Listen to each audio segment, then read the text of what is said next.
Nous sommes dans les plaines arides et brûlantes de Lasgonia, au sud-est de l'empire de Nebenmer. Notre regard est perdu dans un nappage épais de fumée et des braises virevoltent ici et là, et manquent de nous aveugler. Nous trébuchons sur des masses, des corps, il y en a partout. La fumée nous les cache, et c'est tant mieux. De l'opacité dense et brûlante de la brume mortifère apparaît une silhouette, une tenue bleue, un soldat de l'Empire. La moitié de son crâne est arrachée, sa mâchoire pend, tenue à rien, un bout de chair, un rien du tout. Un rien sanglant, et il balbutie. Nous tentons de l'aider, mais nous sommes violemment bousculés par un autre égaré.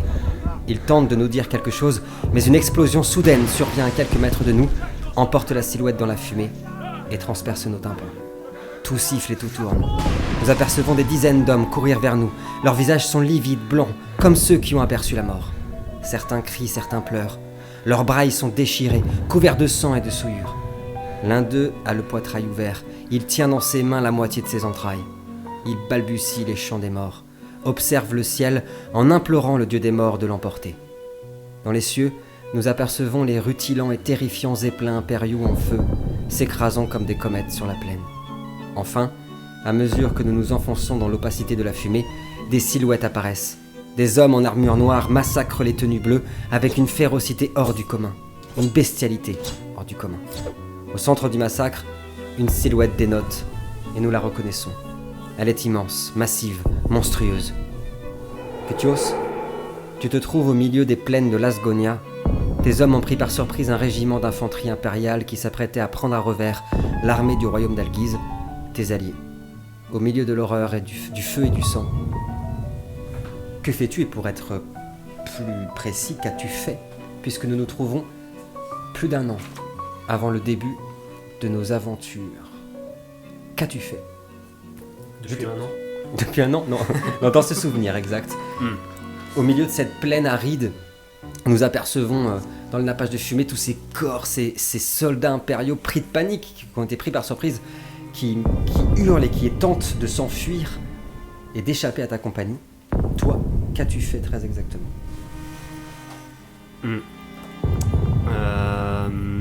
Déjà, en voyant tous ces soldats qui fuient alors que c'est eux-mêmes qui avaient tenté de prendre à revers l'armée de mes alliés, j'ai un sentiment de mépris énorme pour eux, pour ces lâches, ces traîtres qui tentent de combattre par derrière, et en fait quand le combat est là, ils fuient lâchement. Donc c'est voilà, un sentiment de mépris et de haine, l'envie de mettre fin à leur vie immédiatement parce qu'ils le méritent, ils méritent pas de vivre, c'est pas des soldats, c'est pas ça des peut être un peu rude. Non, mais on reconnaît bien Cutios. Ça nous avait manqué. Minute, on reconnaît Cutios, on dit bah oui, la c'est patte vrai. du maître. Ça nous avait manqué. Bah oui, c'est lui. Et du coup, je vais mettre vraiment un point d'honneur à ce qu'il y ait absolument aucun survivant parmi tous ces soldats. Donc je dis à l'homme qui est mon second en quelque sorte, mon assistant, Varrock. Ok. Je lui dis Varrock, sur ta vie, assure-toi qu'il n'y ait absolument aucun homme qui sorte de là vivant. Je veux qu'ils souffrent tous de la souffrance la plus horrible. Il te regarde, plonge son regard noir dans tes yeux. Ils ont tous un point commun, puisque Cutios est leur général, il singe un peu ton apparence. Donc ils sont tous rasés les cheveux, ils ont tous une musculature extrêmement puissante, et il plonge son regard noir dans tes yeux. Il acquiesce. Mon général, ce sera fait. Et alors que notre regard s'échappe dans la fumée, on aperçoit cette compagnie dont on va beaucoup entendre parler cette année, en train de massacrer avec une férocité, souvent à main nue, sans arme blanche, en écrasant les crânes, en piétinant les corps, en tabassant les corps à mort, jusqu'à ce qu'il n'y ait plus aucun survivant de ce régiment impérial. Et puis, nous nous retrouvons ailleurs, au nord du royaume millénaire de l'Ouest. Notre regard perce les nuages glacés jusqu'à apercevoir les ruines du village de Gold-Elias et son moulin multicentenaire au sommet de la colline des Hautes Plaines. Cela sent la poudre à canon, si fort que nous manquons de nous étouffer. D'ailleurs, plus nous nous approchons et plus nous entendons les tirs incessants des tenues bleues assiégeant le moulin. Les voiles déchirées de ce dernier se sont embrasés, mais, symbole de toute la résistance de l'Ouest, ces palmes continuent de tourner à mesure que les vents les embrasent. Derrière de fragiles ruines de pierre, une dizaine de soldats de l'Ouest maintiennent leur position depuis plus de 7 heures maintenant. bravement. Les balles sifflent, arrachent les ardoises et éclatent la pierre. Autour des résistants, des dizaines de cadavres, des frères, des sœurs, soulagés désormais de la prison de chair. Au milieu de ces hommes et ces femmes, nous reconnaissons V, épée à la main. Son armure est couverte de sang, du sien et de celui des autres. Nous entendons les trompettes impériales maintenant, et les cris incessants. Il fera les bruitages cette année. Oui, on a décidé ainsi. Il a le monopole sur les bruitages. Ouais. Si je peux. Voilà. Non, mais- Je suis entraîné sur le bruitage, donc. Voilà. Nous entendons les trompettes impériales et les cris incessants des tenues bleues. Ils donnent l'assaut. Ils arrivent. V, ça fait plus de 7 heures que tu tiens cette position avec des soldats de l'Ouest, hommes et femmes, qui ont pris les armes pour défendre leur terre. Nous sommes aussi plus d'un an avant le début de nos aventures et nous sommes derrière de maigres ruines explosées à mesure que l'on parle par des impacts de balles qui sifflent dans tous les sens autour de toi. Incroyable. Je paye un abonnement Epidemic Sound, 50 €, mais on n'a pas tout. Bah, tu me donnes la moitié. Très bien. Tu me donnes la moitié, c'est ça. C'est honnête. C'est honnête. D'ailleurs, est-ce que je ne peux même pas l'annuler, finalement Autour de toi, il y a tous les cadavres de ceux avec qui tu as combattu depuis des heures, voire des jours, jusqu'à arriver à ce moulin. Tenir cette position jusqu'à l'arrivée des renforts, mais ils sont trop nombreux. Ils sont des centaines. On les aperçoit derrière les trous, les impacts de balles dans le mur de pierre. On aperçoit l'infanterie impériale, les fameux tenues bleues, avec leurs fusils qui sont soit en poudre, soit qui fonctionnent avec de l'énergie d'Ava, et qui tirent dans votre direction. Vous avez tenu brillamment, mais là, quel espoir il nous reste. V, qu'as-tu fait derrière ce mur, il y a un an de cela, alors que tu aperçois ces centaines d'impériaux monter la colline vers vous, dégainer leurs sabres, prêts au corps à corps? Qu'as-tu fait? J'ai pris une décision très difficile. J'arrête l'armée. Je quitte tout. Je quitte tout. Je m'en vais dans ma maison de campagne. Et moi, ma saison 4, ce sera mon petit, Mon potager. C'est ça, voilà. Mon élevage de fourmis. Oui, ça. Oh, truc vraiment, vous allez voir, on va se régaler. Hein. Pépère. Excuse-moi. Non, je prends une décision très difficile. Ça fait plusieurs jours avec mes compagnons, on résiste, on se bat. Et en voyant les tenues bleues arriver, je sais ce qui va se passer.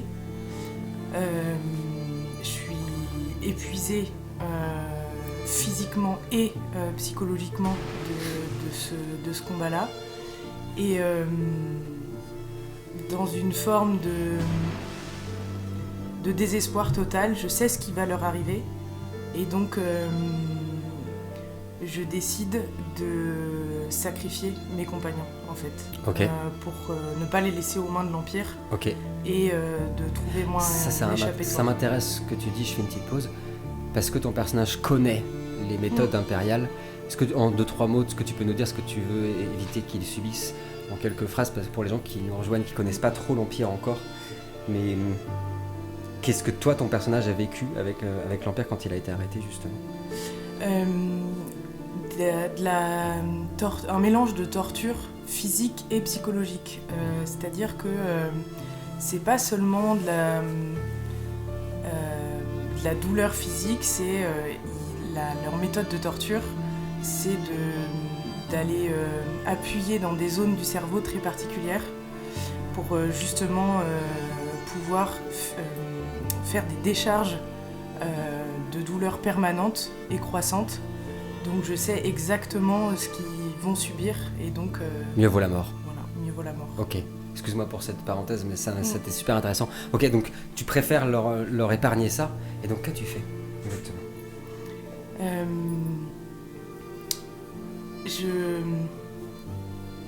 Je me suis glissée. Il me reste 5 à 7 compagnons, c'est ça? Ouais, c'est ça. Ils sont tous aussi épuisés par le affamés, combat, épuisés, affamés, etc. Et puis ce sont pas des soldats de métier, quoi. C'est des gens qui ont pris les armes pour protéger leur terre, pour se libérer de l'Empire. Et même si j'ai pris cette décision et que et que je sais pourquoi je l'ai prise et que je sais ce que je leur évite, j'en suis absolument pas fière.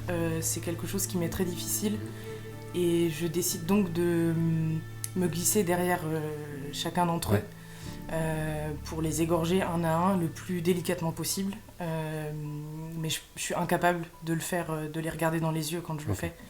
Je suis incapable de me résoudre à voir la vie quitter leur corps. Donc voilà, c'est un peu en secrète. Avec une dextérité et comme on l'a vu dans une scène dramatique, notre regard observe V accomplir cette action macabre, mais pour les libérer d'une torture qui durerait des années. Et en tout cas qui ferait que ces hommes et ces femmes ne reviendraient plus jamais comme ils étaient, voire qu'ils ne reviendraient plus tout court. Notre regard s'évapore, plonge dans les nuages. Nous ne saurons pas tout de suite comment V s'est sorti de cette situation. On l'apprendra peut-être plus tard, mais en attendant, nous voilà dans une ultime situation. Dans un monde si différent d'une autre et pourtant si proche, dans l'immense complexité du voile. Une guerre à la dimension inimaginable fait rage. Je dis inimaginable et je pèse mes mots. Car je sais, chers spectateurs, ô combien votre imagination est grande. C'est elle qui vous a mené jusqu'ici, jusque dans le cœur de l'univers. Quelque part dans l'ombre de notre monde, dans l'ombre de notre réalité. Depuis plus de 2 semaines, se battent inlassablement des hordes de démons et des sorciers noirs, tout droit sortis des ténèbres de l'Umbra, le monde des ombres, face aux plus prestigieux et mystérieux gardiens des secrets, les Raijin. La guerre est totale. Dans les cieux d'abord, où nous pouvons observer des milliers de scintillements, de lumière, de couleurs, affronter la masse opaque et noire de l'enfer, prête à ravaler cette réalité. Sur Terre, enfin, où des centaines de ces prodigieux guerriers affrontent des hordes infinies de monstres terrifiants. Nous apercevons des dragons, des morts-vivants, des démons, des spectres, des sorciers, montant des créatures d'ombre. Et, au milieu de tout cela, au milieu de cette guerre impensable, se dresse le plus courageux de tous les protecteurs du voile, Raito. Nous l'avons reconnu malgré sa vitesse exceptionnelle et sa dextérité hors du commun. A-t-il conscience du nombre insensé de démons qu'il combatte ? Voit-il comme nous cette masse infâme de démons tenter d'arracher le toit spectral de ce monde pour atteindre le nôtre ? Sait-il qu'il est notre dernier espoir ? Sait-il que l'avenir d'Erd dépend de son courage, maintenant, dans ce monde ? Raito, dans ce souvenir, quelque part dans la complexité du voile, que s'est-il passé et qu'as-tu fait ? Eh ben, c'est un combat qui pourrait pas avoir lieu sur Terre parce que c'est 2 semaines de combat non-stop. C'est-à-dire que les Il Raijin n'y a pas de flunch, hein. Il n'y a pas de pause à flunch. Ah bah déjà, il n'y a pas de flunch dans le voile, Ouais. à flunch, Non. donc tu peux pas fluncher. Non. Voilà, Parce qu'il n'y a que ces flunch qu'on peut fluncher. C'est un peu décevant quand même. Ouais. Un peu. Donc c'est vraiment 2 semaines sans bouffer. Ouais, c'est chaud. Hein. Parce que de toute façon les Raijin ne mangent pas. Donc c'est, et puis les autres c'est des créatures de l'Umbra, donc pareil, hein, ils n'ont pas besoin de manger. Donc c'est vraiment... Dévore de l'énergie. C'est 2 semaines où c'est du combat sur combat sur combat sur... incapable de quantifier le nombre de personnes, de Raijin qui sont morts. Et pareil pour l'Umbra, impossible de les compter. Donc Raito au milieu de ça, pareil, lui, alors la première semaine il a pris du plaisir de combattre, etc. Là ça commence à se lasser au bout de 2 semaines, ça commence à être très dur. Ça commence... 2 semaines à faire la même chose. C'est déjà 2 semaines juste de faire la même chose, c'est pénible. Alors de combattre, c'est chaud. Non, il est couvert de sang. Mais alors, ils ont la peau rouge, les Raijin, mais là, en fait, c'est même plus leur couleur de peau, c'est vraiment... on voit plus, c'est une masse de sang, il y a des boyaux, il y a tout... C'est crado, et là, sur ce souvenir qu'on voit, c'est... Raito va si vite qu'on a l'impression qu'il y en a plusieurs, il apparaît d'un côté, il disparaît de l'autre. On a l'impression qu'il y a 10 Raito en même temps en train de se battre, mais en fait c'est que ça va tellement vite. Il est dans son élément, il est dans le voile, donc et il enchaîne, ses blessures, il les sent même plus, il sait même pas s'il lui manque pas un membre ou quelque chose, ça serait pareil. il donne tout ce qu'il peut pour survivre à ce combat qui semble éternel, en tout cas. Exactement. Qui semble éternel, c'est important parce que plus on voit cette masse de Raijin combattre aussi avec une telle dextérité, aussi vaillamment, on voit Raito qui est un peu écarté de la masse de Raijin, qui part un peu, pas en solitaire, mais pour percer, pour faire des percées dans les lignes. Plus on voit les démons tomber, depuis qu'on parle, il y en a des dizaines et des dizaines qui tombent. Cette masse démoniaque ne fait que grossir et elle finit par s'empiler et arriver jusqu'au sommet de ce monde, jusqu'à en gratter avec leurs griffes, leurs crocs, en dévorant l'énergie, jusqu'à en gratter le toit de ce monde pour laisser entrevoir un passage très petit, infime, qui pourrait bien mener jusqu'à notre terre.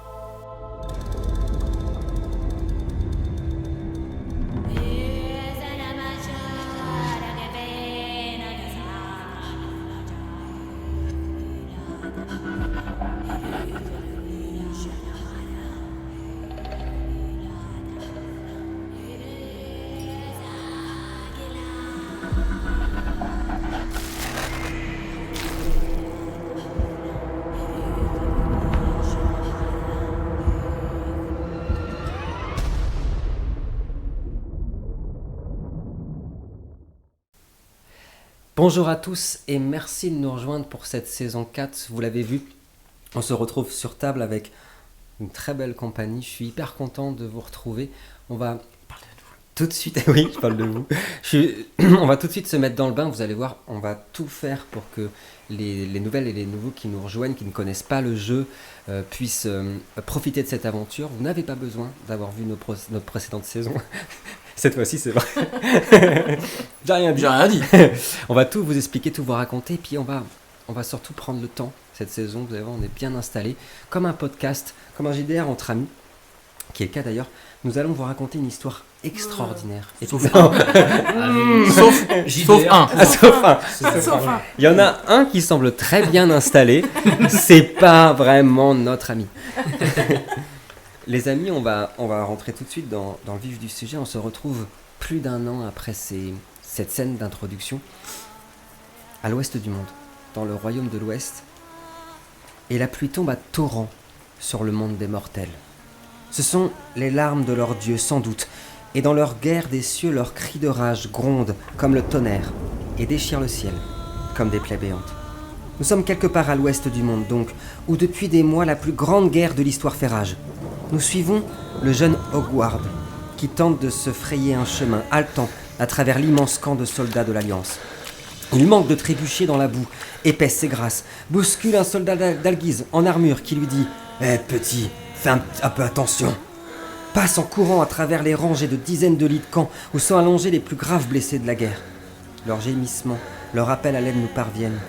Leurs cris et leurs souffrances nous marquent au fer, au plus profond de notre chair, tandis que les archivistes les amputent à la scie, au couteau ou à la hache. Hogward ne regarde que devant lui. Il ne regarde pas ses bottes, qui sont gorgées de sang. Il passe à travers un nouveau groupe, se heurte à leur ivresse, leur carrure, puis enfin s'extire. Il est trempé, épuisé. Le camp est gigantesque. 15 000 hommes stationnent ici. Attendent sous les larmes des dieux un nouvel assaut, une nouvelle boucherie.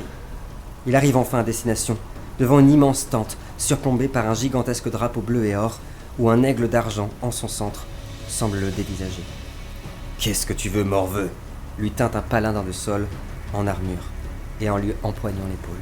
« T'as perdu ta langue ? Réponds !»« C'est bon, Irlas, c'est mon écuyer, » dit une voix puissante. Il s'agit d'un autre paladin, de l'ordre prestigieux de Sol, serviteur sacré du royaume d'Alguise. « Qu'est-ce que tu fais là, petit ?» lui dit-il. « Tu n'as rien à faire là. »« Il est arrivé, Seigneur, » dit l'enfant. « Seigneur, dois-je prévenir ?»« Brave petit. Préviens les autres, qu'ils soient menés jusqu'ici, mais que nos hommes ne les regardent pas ni ne les touchent. Ceux qui plongent le regard dans leurs yeux noircissent leur âme à tout jamais. » Notre regard s'éloigne de cette tente jusqu'à retrouver notre ami Cutios qui arrive sur un zéphyr gigantesque. Un zéphyr, pour les gens qui nous rejoignent, C'est un immense cheval, une créature légendaire dans notre monde, dans le monde d'Erde.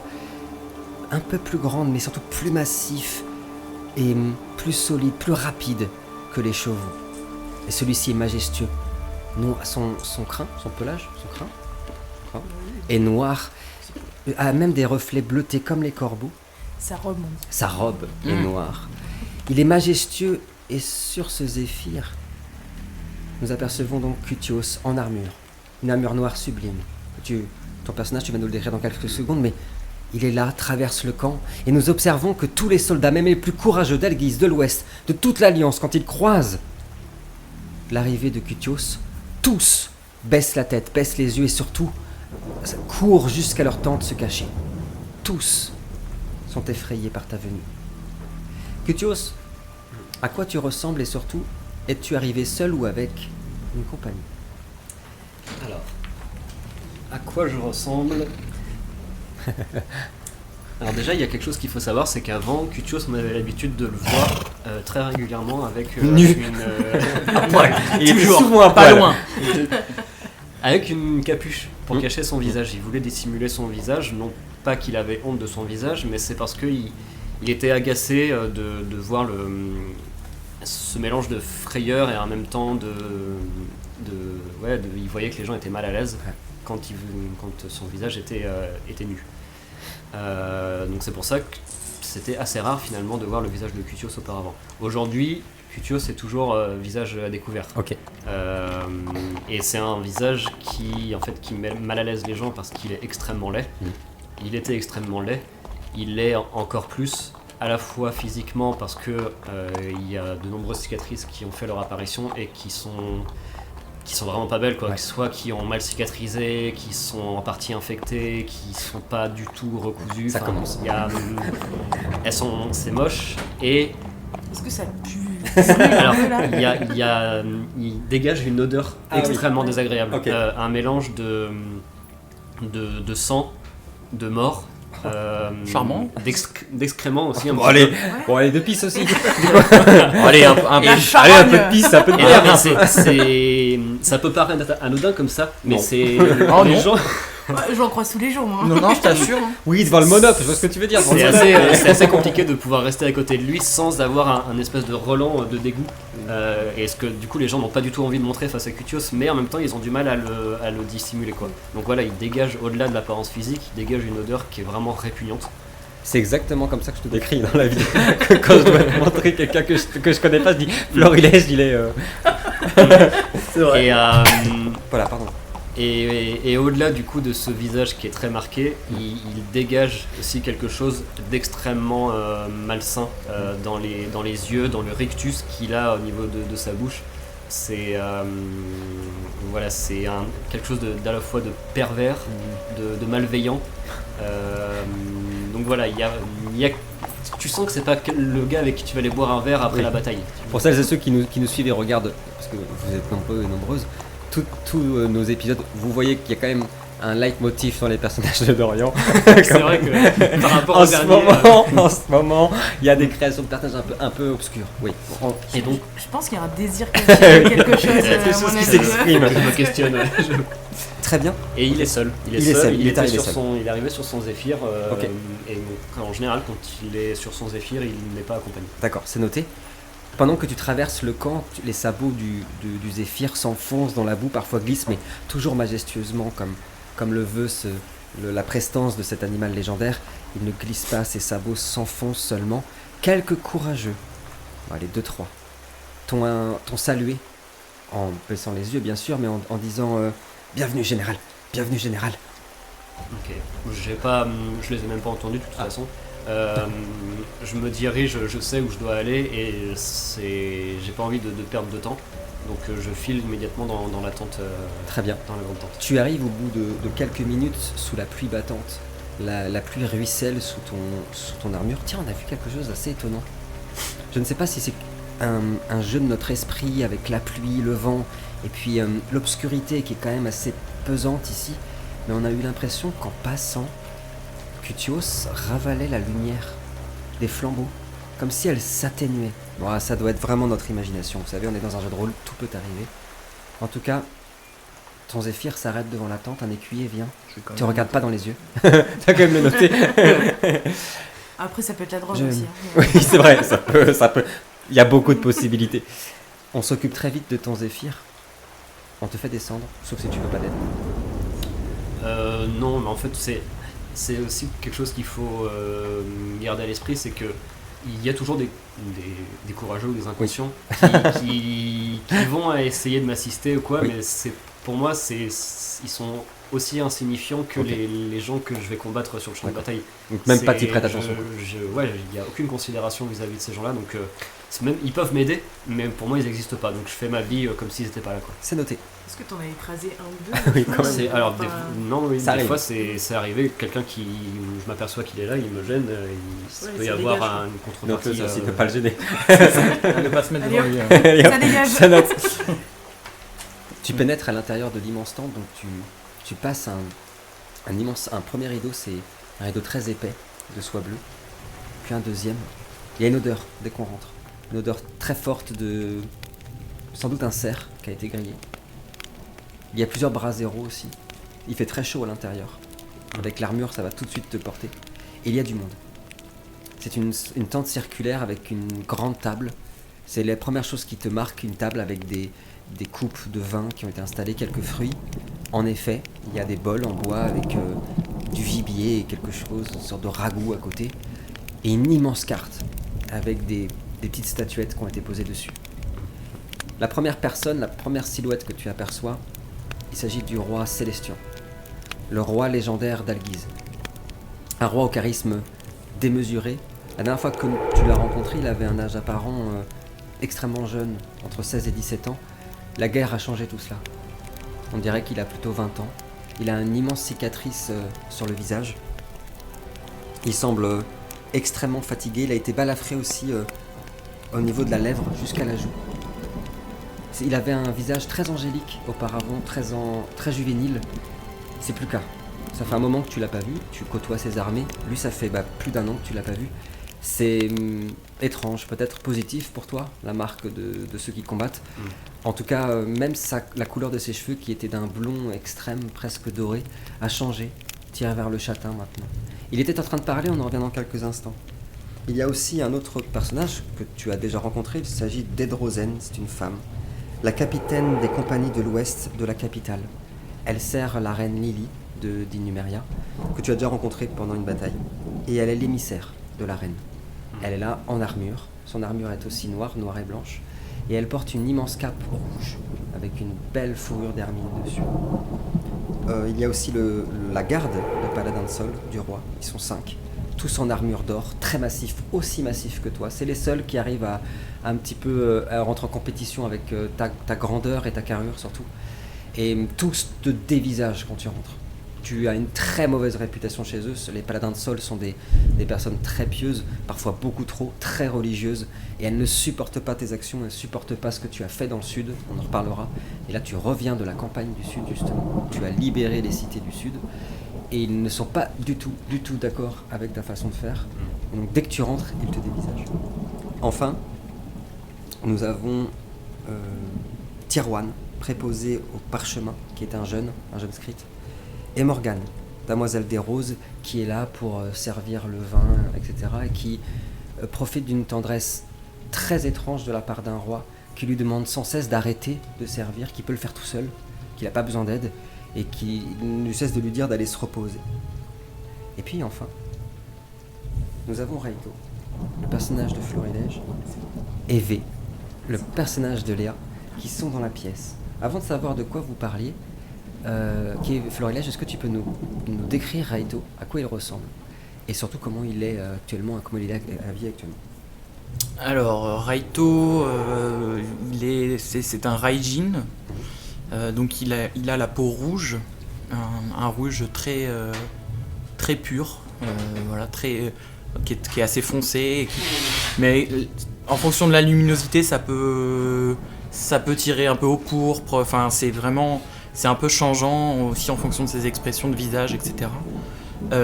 Il a des cornes, il a des cheveux noirs, mi-longs.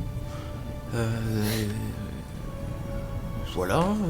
Et si on remarque qu'il a troqué son armure de cuir par une armure très jolie, une armure qui représente un dragon, qui est magnifique, ça lui change voilà, ça lui donne un peu plus de carrure parce que il est quand même assez fin et il est un peu androgyne. Ouais.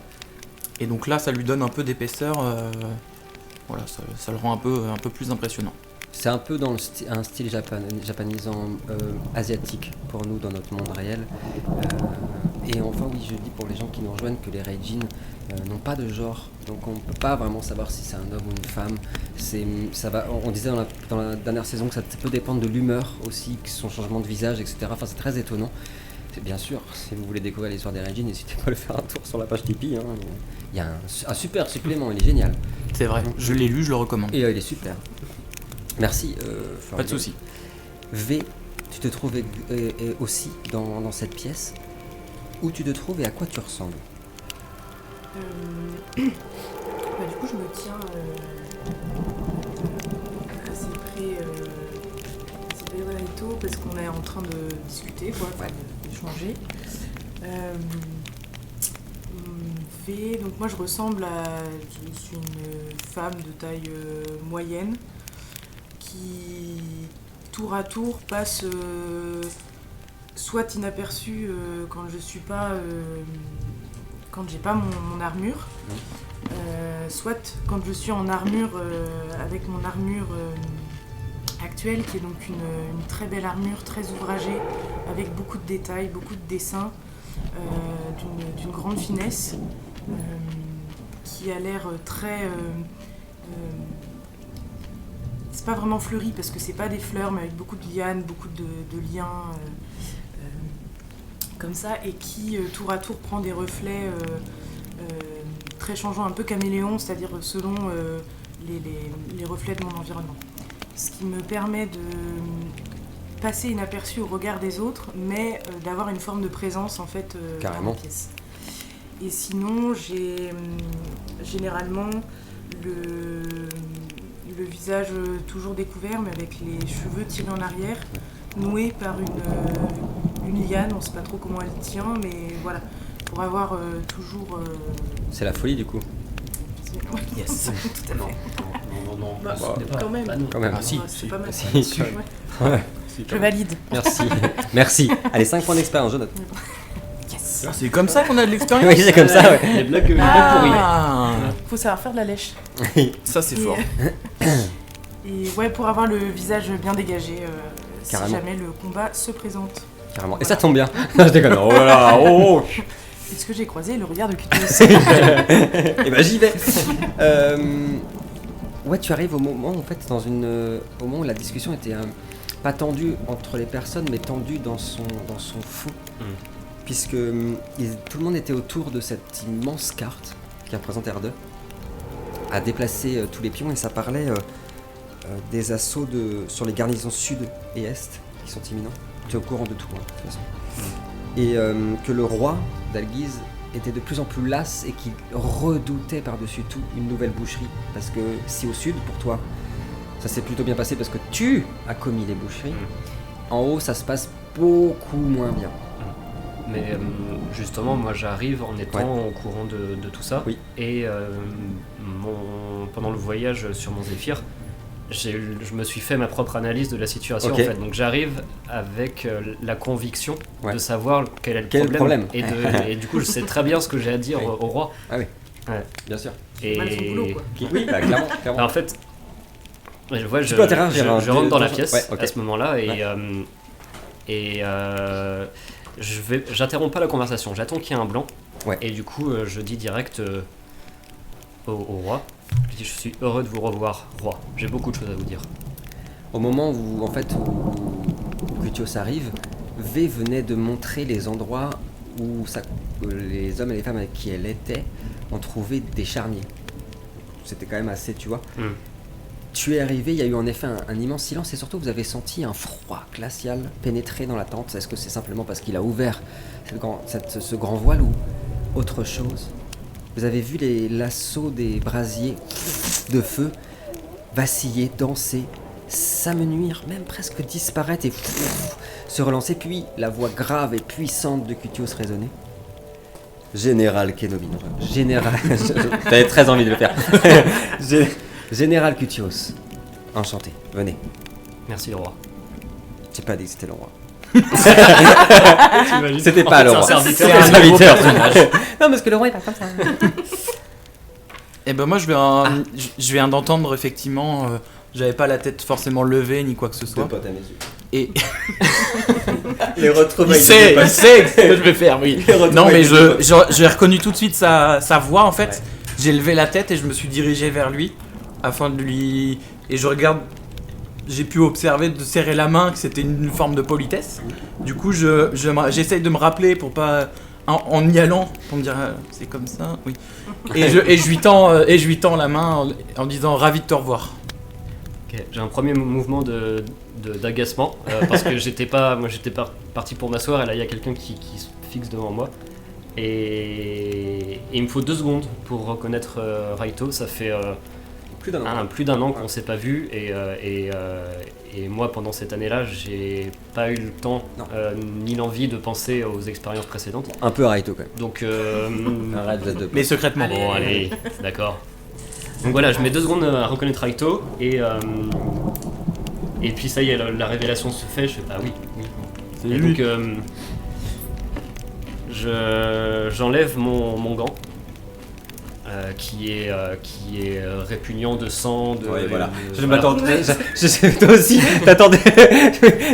Je me suis dit, bon, il enlève un gant. Non, moi je pensais que t'allais dire, j'enlève mon gant qui est fait évidemment en peau de chair, mais de bébé. Évidemment, non, d'accord, donc il pue. D'accord. Très bien. Toujours.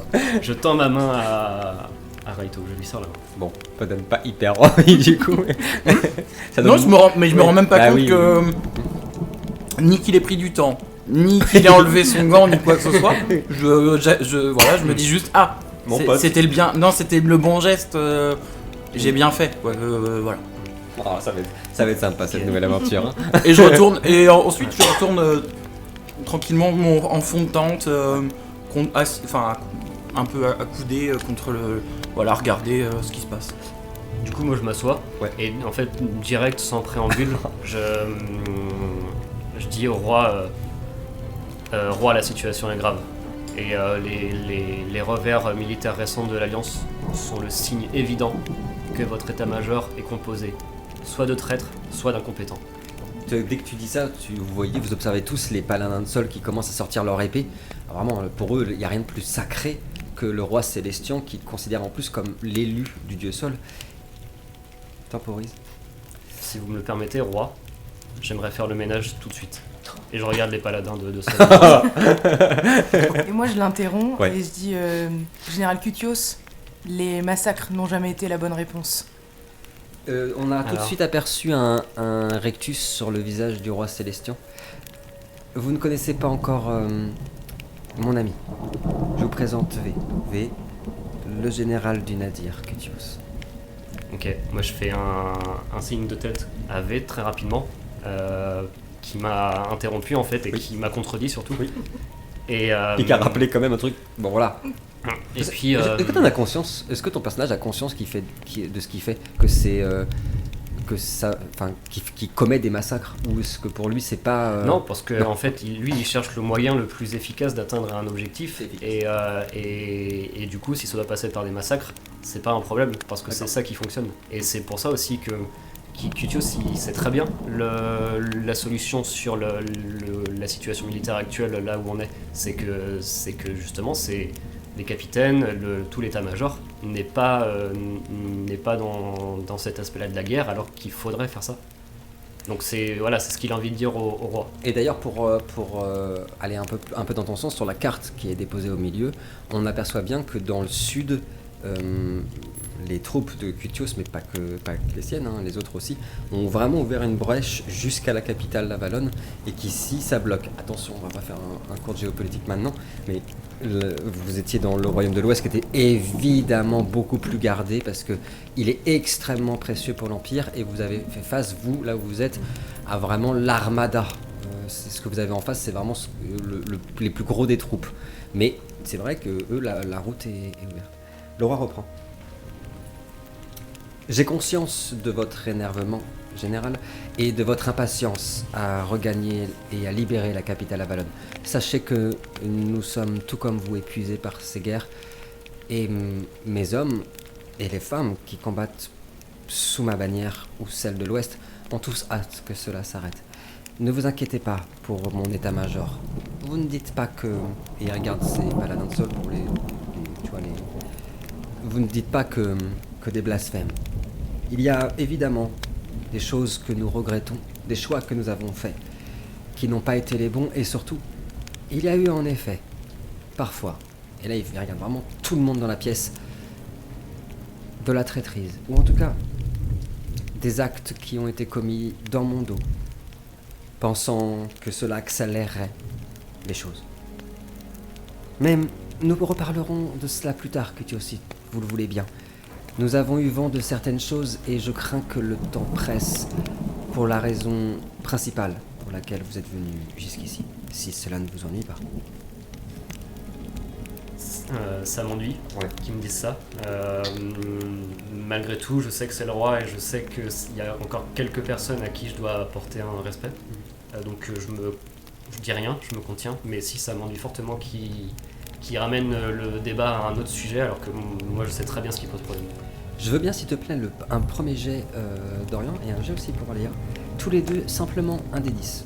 Un des 10 que vous jetez, vous me donnez le résultat.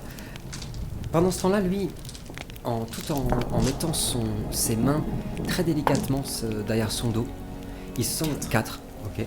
2. Waouh, ça commence très très fort. Tout en mettant ses mains derrière son dos, comme un vieillard, une attitude vraiment étonnante d'ailleurs. Bleu. T'as jeté la M&M's. Tout en mettant ses mains derrière son dos comme un petit vieux. D'ailleurs, il semblerait qu'il souffre de douleur. Il doit y avoir beaucoup plus de cicatrices que celles qu'il a sur le visage. Il commence à faire des tours autour de la tente, tout autour de vous. Il y a de plus en plus de rumeurs qui parviennent de mes troupes, de mes agents, de ceux de l'Ouest, et même de l'Empire, concernant, et il s'arrête, concernant la réincarnation de la sombre. Cela fait plus d'1 an que nous cherchons. La guerre nous a pris beaucoup de temps, a ralenti nos recherches. La dernière fois, Raito a fait face avec un courage extraordinaire au dieu des supplices, qu'il a même réussi à détruire.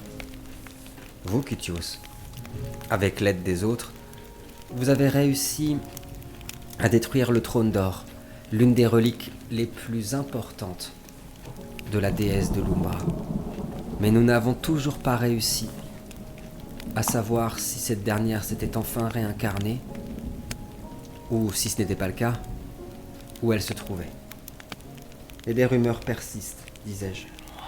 Plusieurs informateurs de l'Ouest prétendent que quelque chose s'est éveillé dans les ruines de l'ancienne capitale, Ava.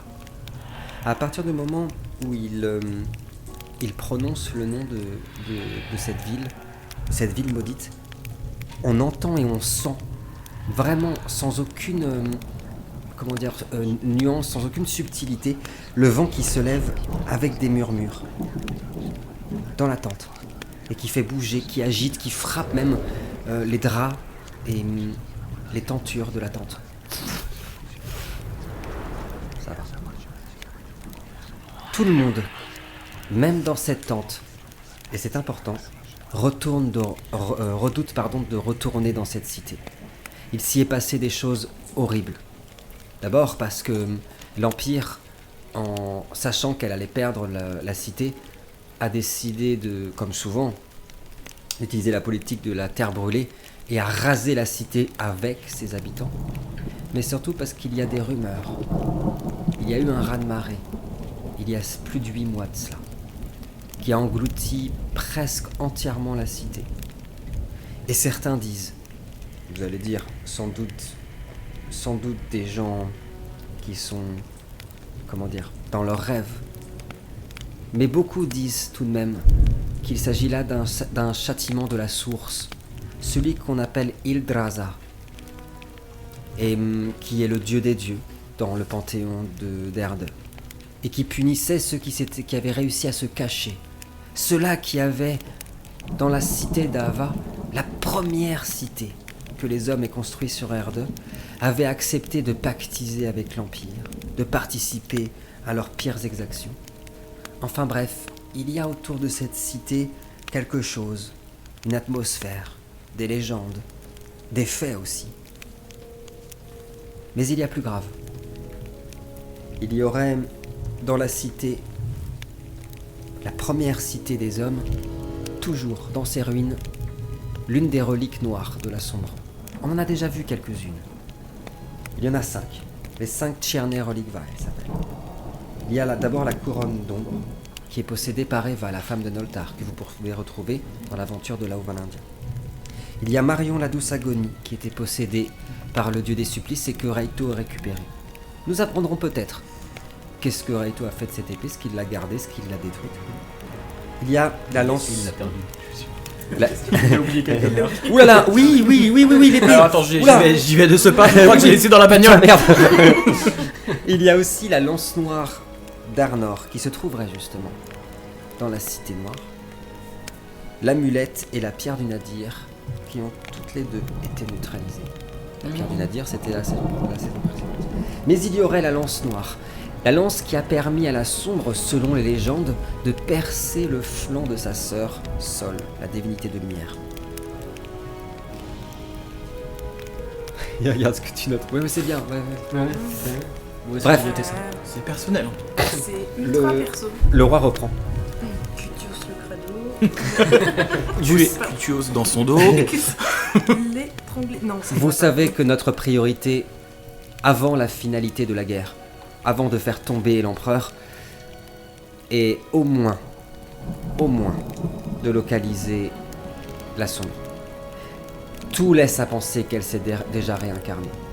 Je ne sais pas si cela a été fait ou si elle se trouve encore là-bas. Ce que je sais, c'est que je ne peux pas y envoyer mes troupes. Car quand je les envoie, les informateurs de l'Empire informent les troupes et nous subissons des attaques de tous bords. C'est pour cela que j'ai décidé de faire appel à vous, une nouvelle fois. À vous trois et seulement vous trois. Dans la plus grande discrétion. Sans qu'aucun informateur impérial, ni les miens, à part ceux présents dans cette tente, qui sont mes plus fidèles, que personne ne soit au courant de cela. Car je suis persuadé, et il s'arrête et il y a quelque chose chez lui, au-delà de sa spiritualité, de sa croyance, il y a quelque chose d'indéniable, une espèce d'halo de lumière constante autour de lui, d'assez angélique, mystique surtout. Il s'arrête devant un flambeau, le regarde danser. Il y a une certitude, au fond de mon cœur, que quelque chose là-bas s'est éveillé. Et il se retourne vers vous, avec un air extrêmement dramatique, on voit même ses cheveux qui bougent comme ça. Je suis persuadé que la Sombre s'est éveillée et qu'elle s'est déjà incarnée. À ce moment-là, est-ce que c'est parce qu'il a effrayé l'assemblée, alors que le vent se rengouffe dans la tente? La jeune Morgane, environ 14 ans, préposée aux roses, donc c'est comment dire, dans la religion de Sol, ce sont des femmes du couvent qui s'occupent de servir le vin, etc. Elle était justement en train de te servir un verre parce que tu venais d'arriver. Elle a sursauté comme ça et le vin est passé à côté. Puis elle se reprend. J'espère que je peux encore compter sur vous. Vous avez la parole. Moi, je suis pas, j'ai pas du tout envie de partir à l'aventure avec Cutios. Ça me, ça me fait pas du tout envie. Pourquoi? Déjà parce qu'il pue. Oui. Donc voilà. T'as beaucoup insisté. Hein. ouais. Voilà. Non, j'ai pas du tout. Déjà, j'ai pas. C'est pas que j'ai pas confiance en Cutios. Je pense même qu'au contraire, il est très. Il a pas du tout l'air d'avoir un dessin caché ou autre, donc non. J'ai pas. Non, à part dans son carnet. À part dans son carnet. Oh alors, Il en a plus d'un dessin caché. Et on peut pas vous les montrer. C'était beau ça. Non, c'est vrai qu'on peut pas lui retirer ça. C'est pas un cachotier. En tout cas. Non, je pense pas en vrai. Enfin, après peut-être. Non, Peut-être, non, peut-être. mais C'est ça vrai, on peut pas peut-être. savoir. Mais effectivement, c'est quelqu'un de plutôt factuel. Et du Donc, coup, ça, c'est assez clair. Enfin, il est assez. authentique, disons, dans son... Tout ça, vous le dites devant moi ou c'est... Non, parce que je suis là, en du coup, fait. Excusez-moi si je peux dire quelque chose. l'autre, je peux pas le blairer, hein, on est d'accord, mais... Avec le roi d'Alice qui est là. Non, mais je suis d'accord, puis l'odeur c'est vraiment C'est atroce. vraiment- Mais vraiment, c'est pas un mauvais gars. Hein. C'est- Non, j'ai regardé sous la table pour voir s'il y avait un rat crevé. Et en fait, non, l'odeur elle est là depuis qu'il est vraiment arrivé. lui, c'est vraiment lui. En fait, c'était un hoquet tu sais, de vraiment la petite qui a raté le vin, c'était des dégoûts en On a fait. failli vomir, Ouais, c'est pas- c'est ça. Et donc moi j'ai pas du tout envie de partir avec lui, en partie parce que en fait il me fait peur, mais pas pour ce qu'il est. En fait il me fait peur pour le miroir de cruauté qu'il est, et moi ça m'angoisse beaucoup dans mes moments de colère intense d'être aussi cruel que lui.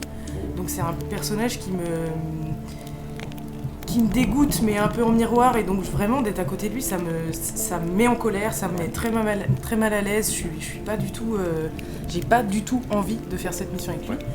Et du coup je m'adresse au roi, mais impossible de dire ça à voix haute, et donc je trouve une autre solution, et donc je dis au roi, mais pourrons-nous vraiment passer inaperçus avec Pythios? Il te regarde, Cutios. Il sourit. Et tu sais qu'il... Enfin, non, d'ailleurs, tu le sais pas. C'est vrai que j'avais oublié que Cutios, pour le coup, n'est pas Erenis. Il n'a pas la capacité de voir les subtilités comme ça, de... Une flèche, quoi. Voilà, mais Florilège... non, c'est pas une flèche. C'est ça. Mais Florilège, enfin Raito et V, vous pouvez le savoir qu'il y a aussi un dégoût profond pour du roi envers Cutios, mais qu'il a compris qu'il en avait besoin, hein, clairement. Je vous assure que Cutios est un élément aussi précieux que vous l'êtes tous les deux. Raito le connaît bien, si cela peut vous rassurer. Il sait à la fois comment gérer ses humeurs et surtout comment collaborer avec lui. Tout se passera bien. Oui. Du coup, moi, j'entends ça. Alors déjà, j'ai entendu la remarque de V Oui. qui m'a agacé. Oui.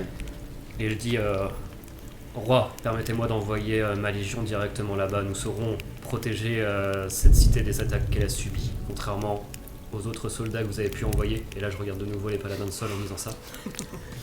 Et je rajoute, mes hommes savent combattre et je les connais, j'ai confiance en eux.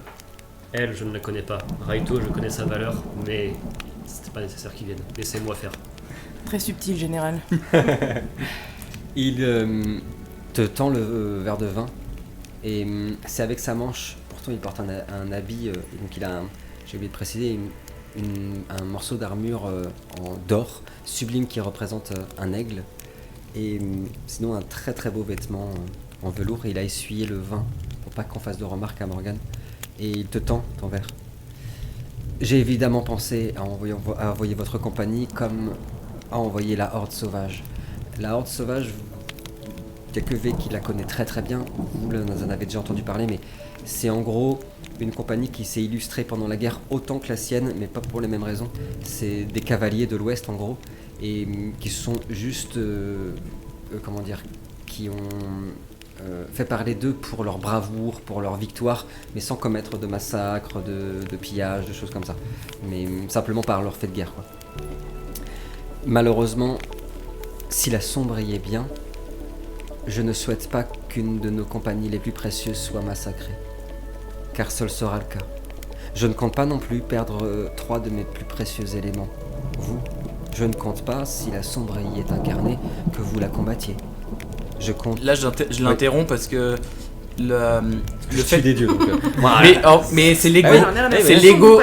Là, c'est l'ego en fait de Raito quand il a entendu que Raito n'avait pas besoin d'être là ou quoi que ce soit. Oui, bien sûr. J'interromps, disons que s'il y avait bien une personne qui pouvait tuer la sombre, c'était bien moi. J'ai déjà tué des dieux. Je suis capable de recommencer. Et moi je rajoute, Raito a raison, roi. Si vous nous envoyez là-bas, c'est pour le tuer. Ou la tuer. On peut dire les deux, je précise. Pour la sombre, on dit plus communément la déesse en commun, dans la langue commune, mais dans beaucoup d'autres langues d'Erde, c'est le, etc. C'est vraiment une entité plus que c'est pas une déesse, enfin c'est pas un dieu féminin, la sombre. C'est le mal incarné. Donc on peut dire le mal ou la sombre, comme vous voulez. Et il sourit également. Je vous avais prévenu. Et il te regarde. Je vous avais prévenu. Ce ne sera pas si facile que ça. Pendant qu'il te parle, tu as quand même eu un petit instant étrange d'égarement avec ton dé de tout à l'heure. Un moment de nausées, de troubles, de sensations étranges sur la peau qui viennent te prendre de la poitrine jusqu'aux joues. Même la salive qui monte.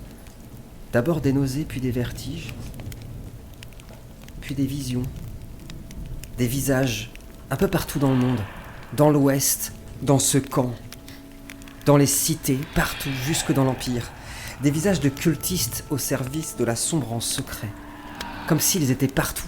Comme si on t'envoyait un message, tu ne sais de qui, tu ne sais d'où, pour te montrer à quel point ceux qui admirent et qui attendent la sombre sont nombreux, cachés dans les ombres, dans les souterrains, masqués en singeant de servir d'autres dieux.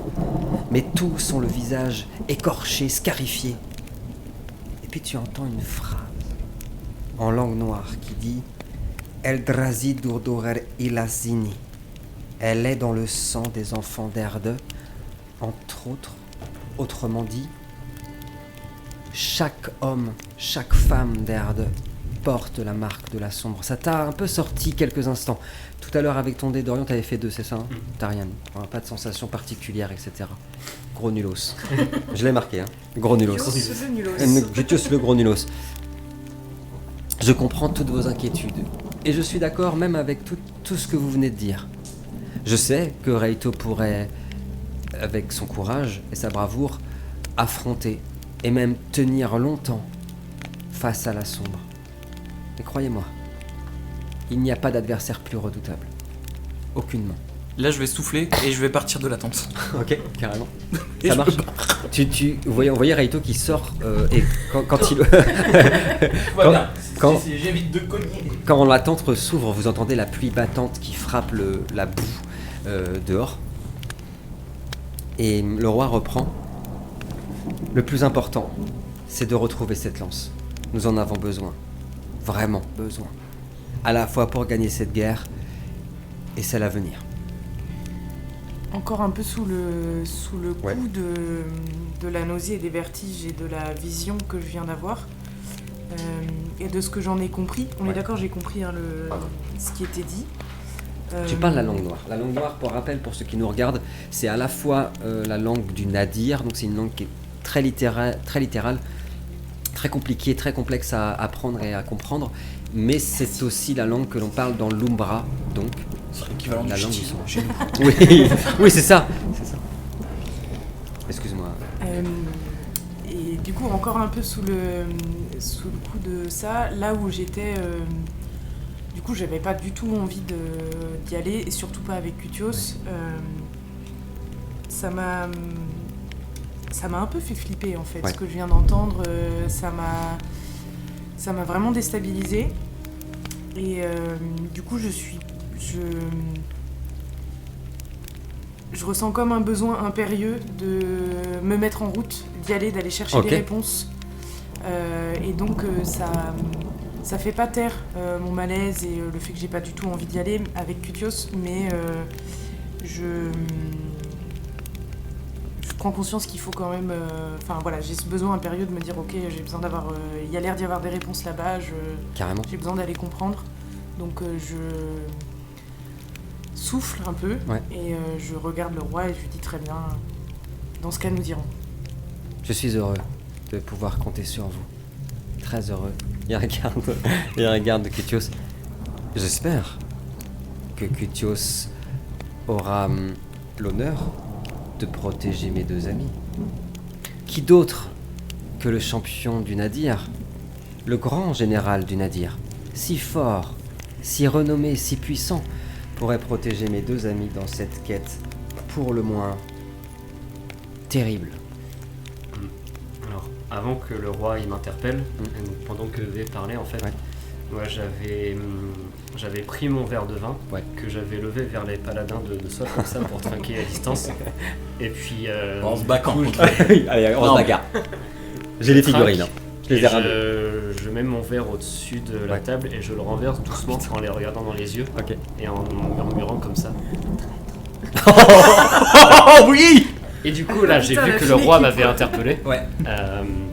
T'as vu évidemment leur regard s'embraser et ça ne peut être qu'une image, mais en versant ton vin, ça fait vraiment comme une ligne de sang que t'as tracée sur la carte en plus, tu sais, et qui va jusqu'à la capitale de Dava, donc comme si t'avais tracé le chemin avec ce sang. Je les méprise énormément parce que je connais leurs méthodes qui sont à l'opposé des miennes et en un an on a eu beaucoup de désaccords sur la façon de mener la guerre et vraiment pour moi en fait on combat dans le même camp, ce qui retient mon attitude. Mais je serais heureux de pouvoir les tuer. C'est important ce que tu dis parce que le Nadir et la religion de Sol sont les opposés. La religion de Sol, c'est la religion de la lumière. C'est une religion monothéiste, très dure, très comme ça, machin. Et la religion du Nadir, c'est littéralement trouver la sagesse la plus pure dans l'obscurité la plus totale. Donc vraiment, on a ces deux opposés total. Le Nadir qui va être représenté par un point brillant dans un fond noir absolu. Et la religion de Sol qui se représente souvent par une immense lumière ou un feu, un scintillant. Ok, c'est noté. Et donc voilà, donc là le roi m'avait interpellé, donc je suis embêté parce que je sais qu'il faut lui obéir, mais c'est pas tant sur le contenu de la mission que Bien sûr. C'est plus dans la façon de la mener et avec V que je connais pas, avec Raito que j'ai pas vu depuis longtemps. Moi je veux y aller avec mes troupes quoi. Ouais. Bien sûr. Après un an à avoir combattu qu'avec eux. Ouais, bien sûr. Donc ok, j'ai entendu tout ce qu'il m'a dit. J'incline la tête et je lui dis, roi, par contre, permettez-moi de prendre le commandement de cette compagnie. Je veux que ça soit fait avec mes méthodes. C'est entendu. Et là, je m'étrangle. C'est noté. Et je suis sans voix de me dire que le roi autorise ça. Et un peu pour moi-même et un peu par fierté, je dis un truc du style ouais, nous verrons bien. C'est noté. Et je me permets, en fait, tout le monde a vu Raito sortir, mais en fait là il est dans l'attente. mais personne l'a vu revenir, en fait, on sait pas. Est-ce qu'il est repassé? Est-ce que... Mais quoi? Il y a rien de drôle. J'imagine vraiment le mec. À chaque fois qu'il fait des sorties, mais en fait il re-rentre, tu sais pas comment. Et après à chaque fois dramatique. Et il fait que sortir, en fait, tu vois, c'est genre. Ah mais fallait pisser, c'est tout les gars. Voilà. Donc non, il est représent et peut-être certains seront choqués de se dire il était pas parti, enfin bref, et je pose juste une main sur l'épaule de V pour en lui disant voilà, non mais je veux il a jamais rien. Il y a rien, il y a pas de mots hein. C'est juste t'inquiète, voilà, c'est un geste amical maladroit, pas voilà, il a senti que ça te convenait pas, mais voilà, c'est fais confiance, laisse-toi guider quoi.